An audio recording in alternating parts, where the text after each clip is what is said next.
शुभ सकाळ। आज आम पढ़ा व्याकरण सप्तम श्रेणी पिलामानंक पई व्याकरण उपसर्ग।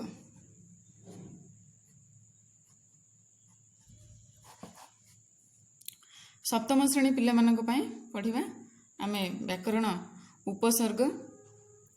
तेबे उपसर्ग पढ़ा पूर्वर मु कहि रखिबा चाहे तुम्हें जानिथिबो जे आमे जो शब्द गुड़िक व्यवहार करुछु प्रतिदिनर जीवन रे आमे जो शब्द गुड़िक लेखुछु बा पढ़ुछु बा कहूछु से शब्द गुड़िक केमिति तैयारी होउछंती से शब्द गुड़िक आमे जो व्यवहार करुछे आम दरकार अनुसार आमे तार रूप परिवर्तन करुछे है ना नहीं ना शब्दटा जहाँ अच्छे सेमती ही व्यवहार करुछे ना बेले बेले आम दरकार अनुसार आमे शब्दर रूप परिवर्तन करुछे हैला। तेबे आमे बेले बेले कौन करुछे गोटिए मूल शब्द तार पूर्वरु किछि जोड़ुचे बेले बेले जोड़िकी नुआ शब्द तैयारी करुचे बेले बेले परे मध्य किछि जोड़िकी नुआ शब्द तैयारी करुचे हैला।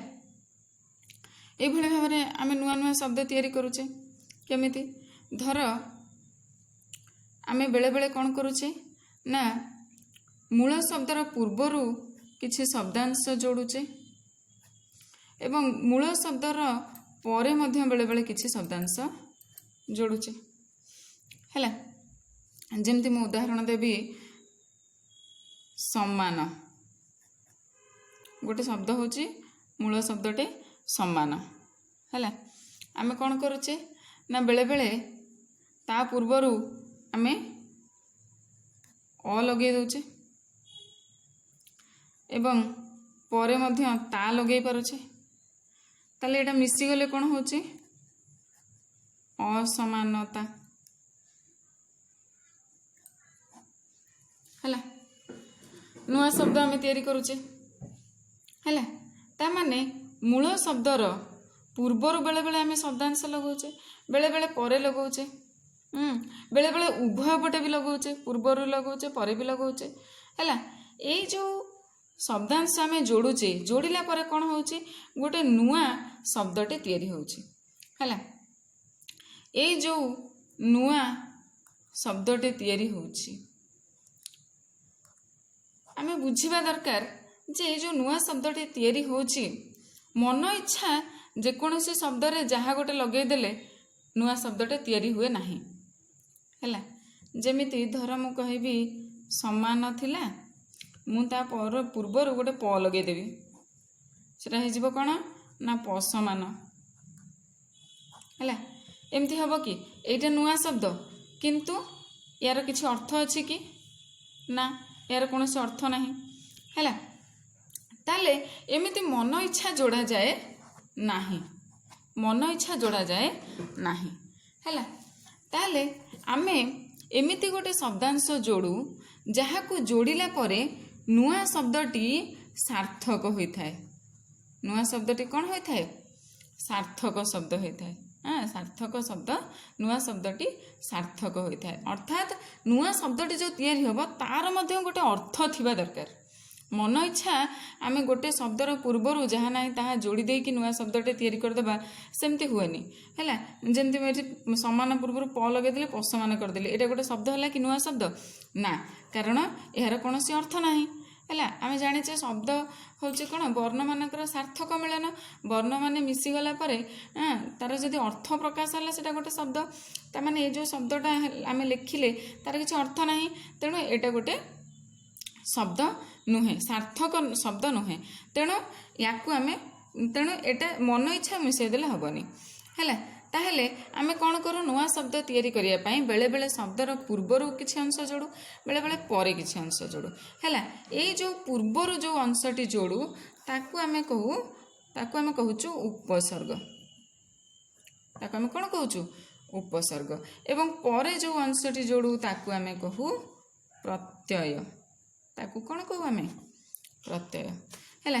बुझिपार ताले उपसर्ग कौन प्रत्यय कौन ना नुआ जेतेबेले मूल शब्दर पूर्वर कौन सी मूल शब्दर पूर्वर कौन सी शब्दांश जोड़ी होई नुआ सार्थक शब्दटीए तैयारी करे हैला ताले सेटा को आमे कहबा उपसर्ग हैला सेही शब्दांशटा को कहबा उपसर्ग जो शब्दांशटा जोड़ी हेतिला सेही शब्दांशटा होची उपसर्ग जोटा पूर्व रे जोड़ी होय सेटा उपसर्ग जोटा परे जोड़ी होय ताकू आमे कहू प्रत्यय हैला बुझी पारलो उपसर्ग कौन प्रत्यय कौन ता माने धर मु तुमको कहबी अ युक्त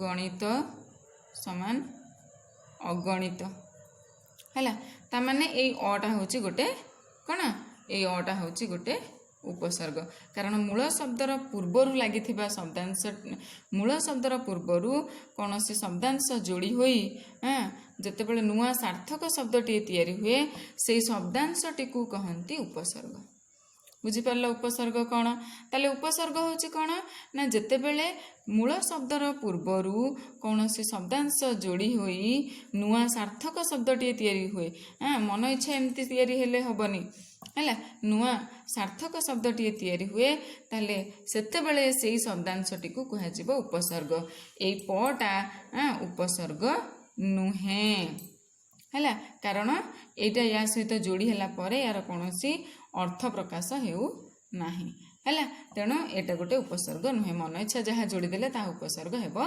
नाही हैला ताले उपसर्ग कौन ना जो शब्दांशटी मूल शब्दर पूर्वर जोड़ी होई नुआ सार्थक शब्दटी तैयारी करे से शब्दांशटी को कहती कौन उपसर्ग हैला बुझी पारल ताले उपसर्ग कौन तुमको उदाहरण दे बुझेली उपसर्ग कौन प्रत्यय कौन उपसर्ग प्रत्यय उपसर्ग पूर्वर जोटा रहा उपसर्ग पर रहिले प्रत्यय बुझिपार तेणु तुम ये वीडियो आम खाली पढ़ा उपसर्ग है ताले उपसर्ग क्या कह जाए ना जेतेबेले मूल शब्द बा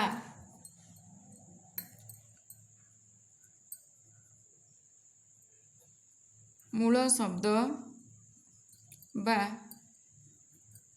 धातुर पूर्वर कौनसी शब्दांश जोड़ी होई नुआ सार्थक शब्दटी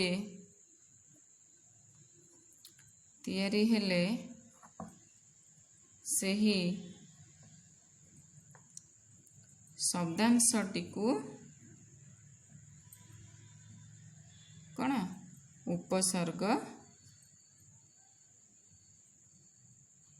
कह जाए है ताको उपसर्ग बोली कह जाए बुझिपारे ताले उपसर्ग कौन अच्छा मूल शब्द बा धातुर पूर्वर एबे प्रश्न उठुची धातु कौन तुम निश्चित भाव में जानी नथिबो भाबुची धातु कौन तेबे धातु कौन आमे पढ़िबा धातु होची कौन ना जेतेबेले आमे क्रिया कौन तुम जानिथिबो निश्चित भाव में क्रिया होची गोटे कौन जो कार्य जो सूचित हुए जो शब्दरू पढ़िबा लिखिबा गाइबा हसिबा से तेबे पढ़िबा पढ़िबा शब्दटी होची गोटे क्रिया पढ़िबा होची क्रिया क्रियार मूल रूप को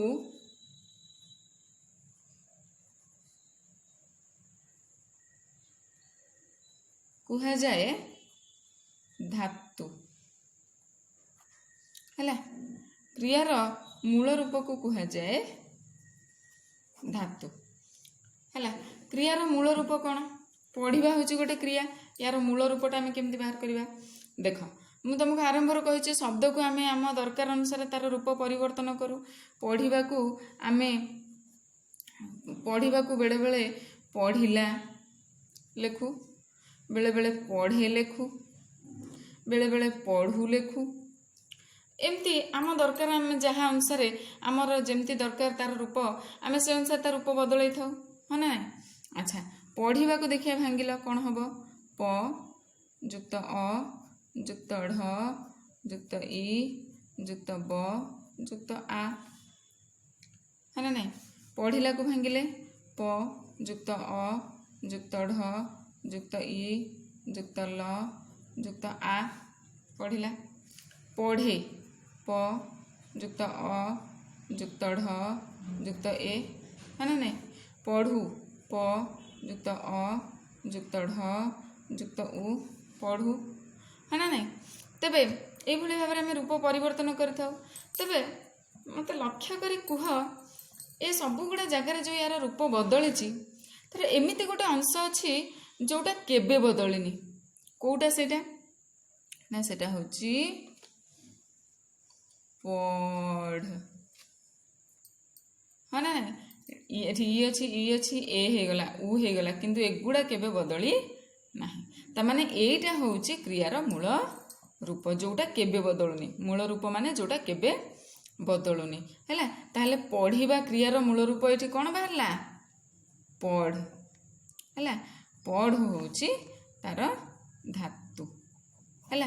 ताहले धातु होची कोन ना क्रियार मूल रूप को कहा जाए धातु अर्थात क्रियार जो अंशटी केबे बदले नाही सेटा होची धातु बुझी पारला। ताहले धातु कोन तेबे क्रियार मूल रूप को कौन कह जाए धातु। तेबे से कहते जितेबले से कहते मूल शब्द बा धातुर पूर्वर कौन से अंश जोड़ी हुए हाँ मूल शब्द बा धातुर पूर्व जदि कौन से अंश जोड़ी है सेटा होची कौन उपसर्ग है। ताले उपसर्ग कौन बुझी पारला। तेबे उपसर्ग ओडिया रे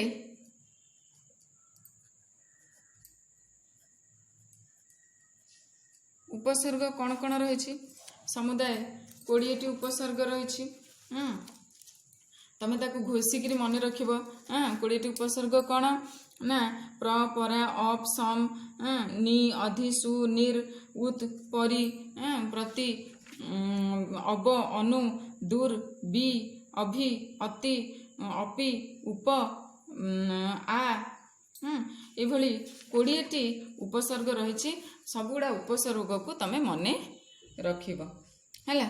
जेमती प्र परा अप सम नि अधि सु निर बा निह उत परि प्रति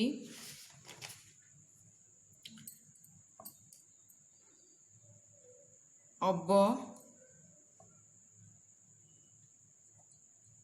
दूर बा दुह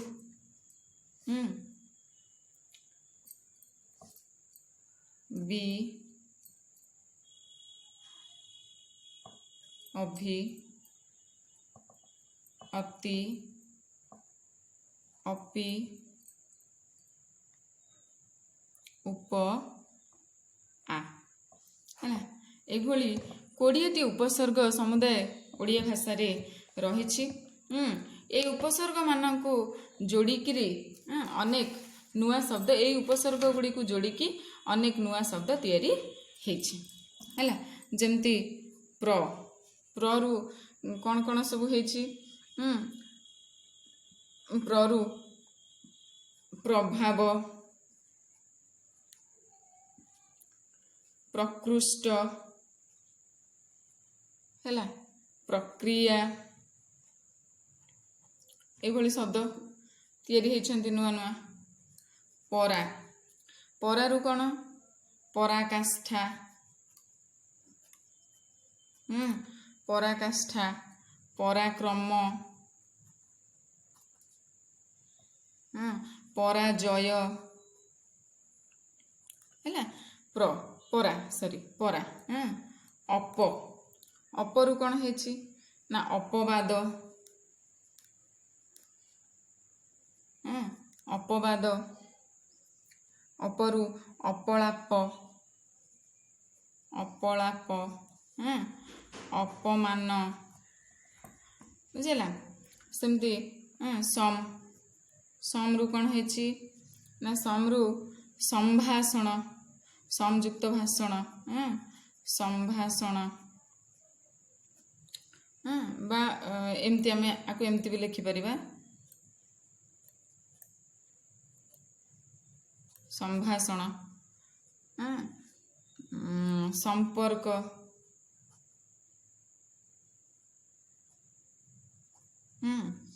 ସମ୍ପର୍କ, ସଂସାର, ସଂସାର, ହେଲା। ଏମାନେ ସମ୍ ଉପସର୍ଗରୁ ହୋଇଛନ୍ତି। ସେମିତି ନି ଉପସର୍ଗରୁ କ'ଣ କ'ଣ ସବୁ ଶବ୍ଦ ତିଆରି ହେଇଛି ନା ନିକଟ, ନିକଟ, ନିକ୍ଷେପ, ନିକ୍ଷେପ, ନିଖୋଜ, ବୁଝିଲା। ଅଧିରୁ କ'ଣ ହେଇଛି ଅଧିରାଜ, ଅଧିରାଜ, ଅଧିପତି, ଅଧିରାଜ, ଅଧିପତି, ଅଧିକାର, ହେଲା। ସେମିତି ସୁରୁ ହେଇଛି କ'ଣ ସୁଯୋଗ, ସୁଯୋଗ, ସୁସମ୍ବାଦ, ସୁଯୋଗ, ସୁସମ୍ବାଦ, ସୁଦର୍ଶନ, ସୁଦର୍ଶନ, ସୁରୁ, ନିର୍ ବା ନି କ'ଣ ହେଇଛି ନା କ'ଣ ହେଇଛି ନିର୍ମୂଳ,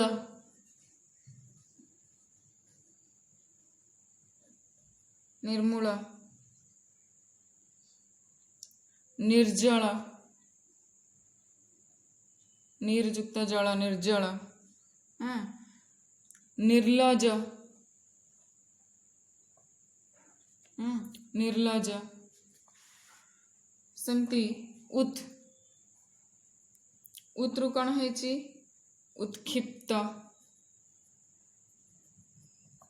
ଉତ୍କ୍ଷିପ୍ତ,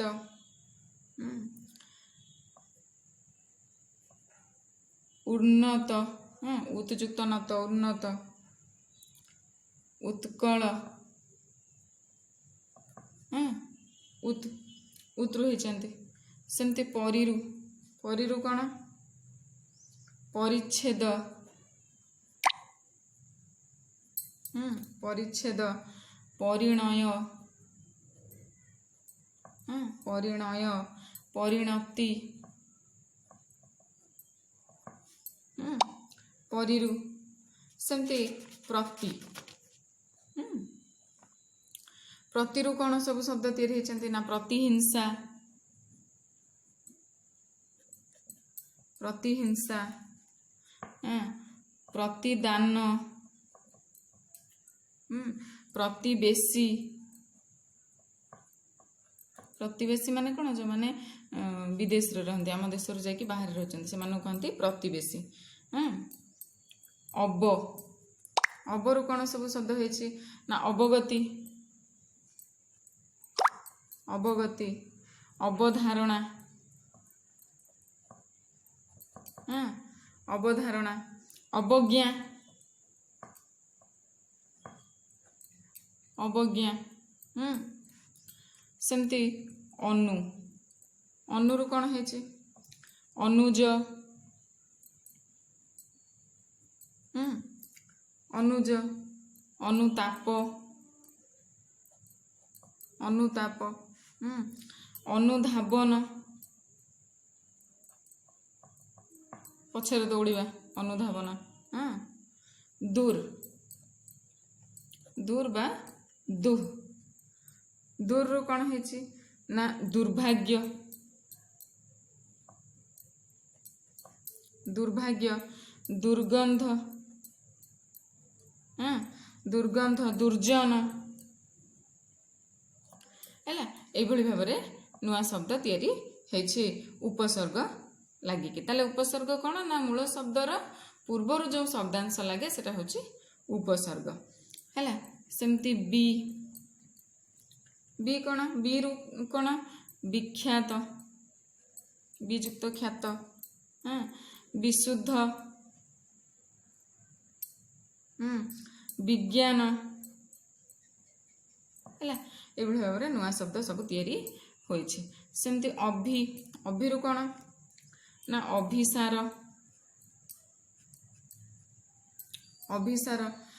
ଅଭିଯାନ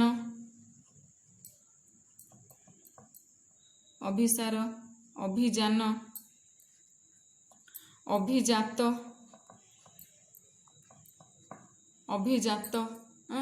ଏଭଳି ଭାବରେ ନୂଆ ନୂଆ ଶବ୍ଦ ତିଆରି ହେଇଛି ଅଭି ଉପସର୍ଗ ଲାଗି। ସେମିତି ଅତି ଉପସର୍ଗ ଲାଗି କ'ଣ ତିଆରି ହେଇଛି ନା ଅତିକ୍ରମ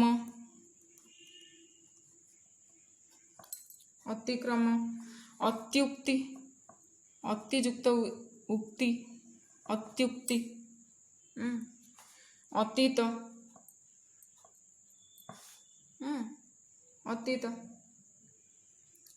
ସେମିତି ଅପିରୁ କ'ଣ ହେଇଛି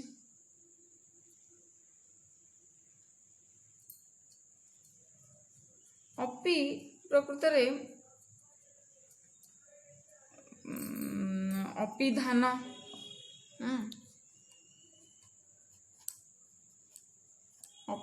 ଅପିରେ ବହୁତ କମ୍ ଶବ୍ଦ ରହିଛି ଯେମିତି ଅପିଧାନ।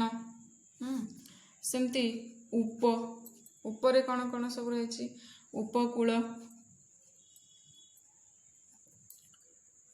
ଉପକଣ୍ଠ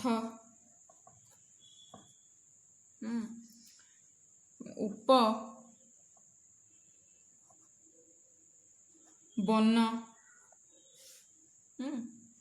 ଉପରେ ସବୁ ଏମିତି ନୂଆ ଶବ୍ଦ ତିଆରି ହେଇଛି ଉପସର୍ଗ ଲାଗିକି। ସେମିତି ଆ ଉପସର୍ଗ ଲାଗିକି କ'ଣ ତିଆରି ହେଇଛି ଆଦାନ ଆଗମନ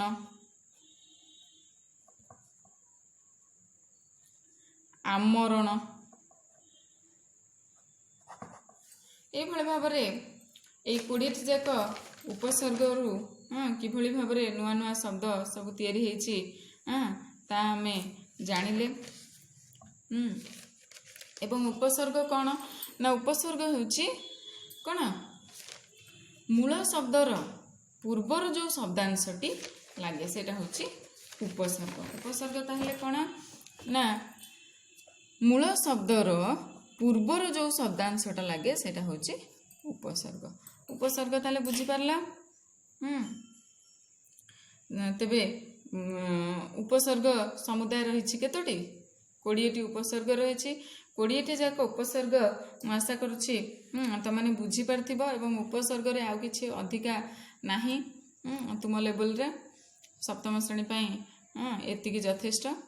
ତେବେ ଉପସର୍ଗ କ'ଣ ନା ମୂଳ ଶବ୍ଦ ବା ଧାତୁର ପୂର୍ବରୁ କୌଣସି ଶବ୍ଦାଂଶ ଯୋଡ଼ି ହୋଇ ଯେତେବେଳେ ନୂଆ ସାର୍ଥକ ଶବ୍ଦଟିଏ ତିଆରି ହୁଏ ସେତେବେଳେ ସେ ଶବ୍ଦାଂଶଟିକୁ ହିଁ କହନ୍ତି ଉପସର୍ଗ।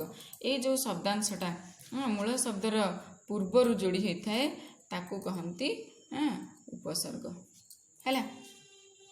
ଓଡ଼ିଆରେ ସମୁଦାୟ 20ଟି ଉପସର୍ଗ ରହିଛି। କ'ଣ କ'ଣ ସେଗୁଡ଼ିକ ହେଉଛି ପ୍ର ପରା ଅପ୍ ସମ୍ ନି ଅଧି ସୁ ନିର୍ ଉତ୍ ପରି ପ୍ରତି ଅବ ଦୁର୍ ଦୁଃ ବି ଅଭି ଅତି ଅପି ଉପ ଆ। ଏଭଳି ଭାବରେ 20ଟି ଉପସର୍ଗ ରହିଛି। 20ଟି ଯାକ ଉପସର୍ଗ ଘୋଷିକିରି ମନେ ରଖିବ। ଓଡ଼ିଆରେ କ'ଣ କ'ଣ ଉପସର୍ଗ ରହିଛି ମୁଁ ପଚାରିବି ଘୋଷିକିରି ମନେ ରଖିବ।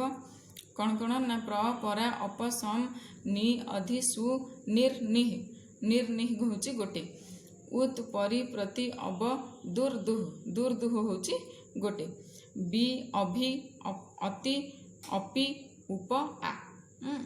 ଏତକ ଘୋଷିକିରି ମନେ ରଖିବ। କ'ଣ କ'ଣ ଉପସର୍ଗ ରହିଛି ମୁଁ ପଚାରିବି ହେଲା। ଆଉ ଧାତୁଟା ମୁଁ ଖାଲି ବୁଝେଇଦେଲି ଜାଣିବା ପାଇଁ ତମର ଯେ ଧାତୁ କ'ଣ କେଉଁଟାକୁ ଆମେ କହୁଛେ ଧାତୁ। ମୂଳ ଶବ୍ଦଟା ବେଳେବେଳେ ଧାତୁ ବି ହେଇଯାଇଥାଏ ବା କ୍ରିୟାର ମୂଳ ଅଂଶ ହେଇଯାଇଥାଏ, ସେଥିପାଇଁ ଆମେ ପଢ଼ିଲେ। ତେବେ ଧାତୁ ଏତେ ଇମ୍ପୋର୍ଟାଣ୍ଟ ନୁହଁ ତୁମ ପାଇଁ, ତୁମର ଧାତୁ ସେମିତି କିଛି ଆସିବନି, ଖାଲି ତୁମେ ଜାଣିବା ପାଇଁ ମୁଁ ବୁଝେଇଦେଲି ହେଲା। ତେବେ ମୂଳ ଶବ୍ଦର ବା ତମେ ଖାଲି ଏମିତି ବି କହିପାରିବ, ମୂଳ ଶବ୍ଦର ପୂର୍ବରୁ କୌଣସି ଶବ୍ଦାଂଶ ଯୋଡ଼ି ହୋଇ ନୂଆ ସାର୍ଥକ ଶବ୍ଦଟିଏ ତିଆରି ହେଲେ ତାକୁ କ'ଣ ସେଇ ମୂଳ ଶବ୍ଦଟି ବା ମୂଳ ଶବ୍ଦ ନୁହେଁ, ସେଇ ମୂଳ ଶବ୍ଦ ପୂର୍ବରୁ ଯେଉଁ ଶବ୍ଦାଂଶଟା ଯୋଡ଼ି ହୋଇଥାଏ ତାକୁ ହିଁ କହନ୍ତି କ'ଣ ଉପସର୍ଗ। ମୂଳ ଶବ୍ଦର ପୂର୍ବରୁ ଯେଉଁ ଶବ୍ଦାଂଶ ଯୋଡ଼ି ହୋଇ ନୂଆ ସାର୍ଥକ ଶବ୍ଦଟିଏ ତିଆରି ହୁଏ ସେଇ ଶବ୍ଦାଂଶଟିକୁ କହନ୍ତି, ସେଇ ପୂର୍ବରୁ ଯେଉଁ ଶବ୍ଦାଂଶଟା ଥାଏ ସେଇଟା ହେଉଛି ଉପସର୍ଗ, ଏବଂ ପରେ ଯେଉଁଟା ଥାଏ ତାକୁ କହନ୍ତି ପ୍ରତ୍ୟୟ। ତାକୁ କ'ଣ କହନ୍ତି? ପ୍ରତ୍ୟୟ। ତେବେ ଏଇ ଭିଡ଼ିଓରେ ଆମେ ଖାଲି ଉପସର୍ଗ ବିଷୟରେ ପଢ଼ିଲେ। ଓଡ଼ିଆରେ ସମୁଦାୟ 20ଟି ଉପସର୍ଗ ରହିଛି। 20ଟି ଯାକ ଉପସର୍ଗରୁ 3-3ଟା ଲେଖା ଉଦାହରଣ ମଧ୍ୟ ଆମେ ପଢ଼ିଲେ ହେଲା। ମୁଁ ଆଶା କରୁଛି ସମସ୍ତେ ବୁଝିପାରିଥିବ ଏବଂ ଏତକ ଉଦାହରଣ ସବୁ ଭଲରେ ଘୋଷିବ, ମନେ ରଖିବ ଏବଂ ଖାତାରେ ଲେଖିବ, ବ୍ୟାକରଣ ଖାତାରେ ଲେଖିବ। ଯଦି ୟା ପରେ ବି କିଛି ଅବୁଝା ରହିଲା ମୋତେ ନିଶ୍ଚୟ ମେସେଜ କରିବ ହେଲା। ଯଦି କେଉଁଟା ବୁଝିପାରୁନ ତାହେଲେ ମୋତେ ମେସେଜ କରିବ। ଏବଂ ମୁଁ ଆଶା କରୁଛି ଉପସର୍ଗଟି ସମ୍ପୂର୍ଣ୍ଣ ଭାବରେ ବୁଝିପାରିଥିବ ହେଲା। ଏବଂ ଉପସର୍ଗର ଗଠନ ରୀତି ତୁମେ ପଢ଼ିବା ଦରକାର ନାହିଁ, ତୁମର 7ମ ଶ୍ରେଣୀରେ ଏତିକି ଯଥେଷ୍ଟ। ତେବେ ଏତିକି ପଢ଼ିକିରି ମନେ ରଖିବ ହେଲା। ଆଉ ୟା ପରେ ବି ଯଦି କିଛି କେଉଁଠି ନ ବୁଝିପାରୁଛ କେଉଁଟା କିମ୍ବା ଉଦାହରଣରେ ଯଦି କିଛି ନ ବୁଝିପାରିଲ ତାହେଲେ ମୋତେ ନିଶ୍ଚୟ ମେସେଜ କରିବ ହେଲା। ମୁଁ ଆଶା କରୁଛି ସମସ୍ତେ ବୁଝିପାରିଥିବ ଉପସର୍ଗ। ଏବଂ ଉପସର୍ଗରୁ ମୁଁ ଭାବୁଛି ଆଉ କିଛି ଡାଉଟ୍ ନଥିବ। ଧନ୍ୟବାଦ।